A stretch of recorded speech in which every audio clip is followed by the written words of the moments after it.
মেয়েরা বাবার বাড়ি থেকে শ্বশুর বাড়িতে যাওয়ার সময় কোনো মাই তার মেয়েকে খালি হাতে দিতে পারে না। আসসালামু আলাইকুম। আজকে অনেক দিন বাড়িতে থাকার পর আমি চলে যাব আমার শ্বশুর বাড়িতে। আর সবচেয়ে মজার কথা হলো আমার শ্বশুর বাড়ি আর বাবার বাড়ি একসাথেই।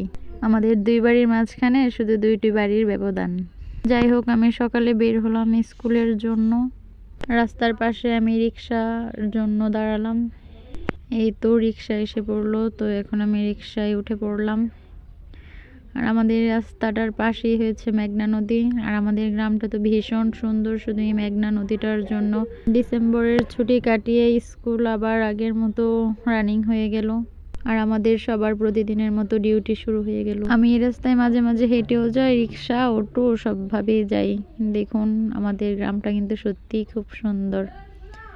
এই তো কথা বলতে বলতে চলে আসলাম আমি আমার স্কুলে। জানুয়ারির শুরুতে স্কুলে প্রথম একটু স্টুডেন্টটা কম হয়, সপ্তাহটা কাটার পরে আস্তে আস্তে সব ঠিক হয়ে যায়।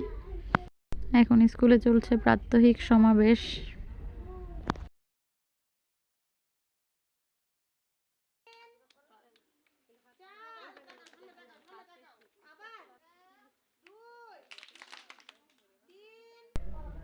এই তো এখন স্কুল ছুটি হয়ে গেল, সব বাচ্চারা আনন্দের সাথে বাসায় চলে যাচ্ছে।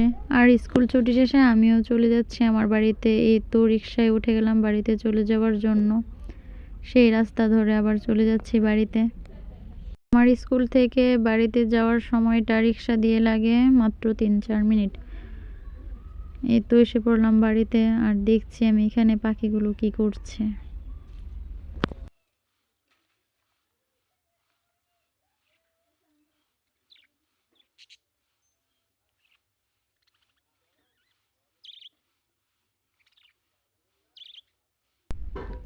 আর এদিকে আম্মু রান্না করছে পোলাও। ডিসেম্বরের ছুটিটা বাড়িতে কাটিয়েছিলাম, তো আজকে চলে যাব শ্বশুর বাড়িতে। আর আমার আম্মু তার বেআইনের জন্য পোলাও, মুরগি, মানে যা যা হয় আর কি, এগুলো রান্না করে দিচ্ছে।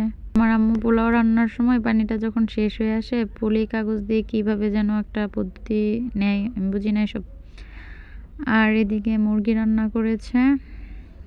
এখানে লাউ, সিম, রুই মাছের মাথা দিয়ে তরকারি। আর এদিকে ডিম দিয়ে করেছে ডিমের কোরমা। ডিমের কোরমাটা পোলাওর সাথে ভালো লাগে, তাই পোলাওর জন্য ডিমের কোরমা করে দিয়েছে। আর এদিকে আমি স্কুল থেকে আসার পরেই খিদা পেয়েছিল, তাই কয়েকটা ভাত খেয়ে নিচ্ছি। আর আম্মু আরও কিছু পিঠারও আয়োজন করেছিল। আমাদের অঞ্চলে এগুলাকে বলে মেরা পিঠা। শীতের দিন তাই পিঠাও করছে। আর এখন আমি আসছিলাম গোসল করার জন্য কাপড়গুলো নিতে। আর আকাশটা দেখুন, আজকে অনেক সুন্দর রোদ উঠেছে। সব রান্না বান্না এদিকে শেষ হয়ে গিয়েছে। আর আম্মু এখানে টিফিন বক্সের মধ্যে সব খাবার রেডি করে নিচ্ছে। আমার আম্মু কখনোই তার মেয়েদের শ্বশুরবাড়িতে যাওয়ার সময় খালি হাতে দেয় নাই। সব খাবার দিয়ে টিফিন বক্সটা এখন রেডি করে দিবে আম্মু। আজ এই পর্যন্তই। সবাই ভালো থাকবেন, সুস্থ থাকবেন এবং আমার পেজের পাশে থাকবেন। আল্লাহ হাফেজ।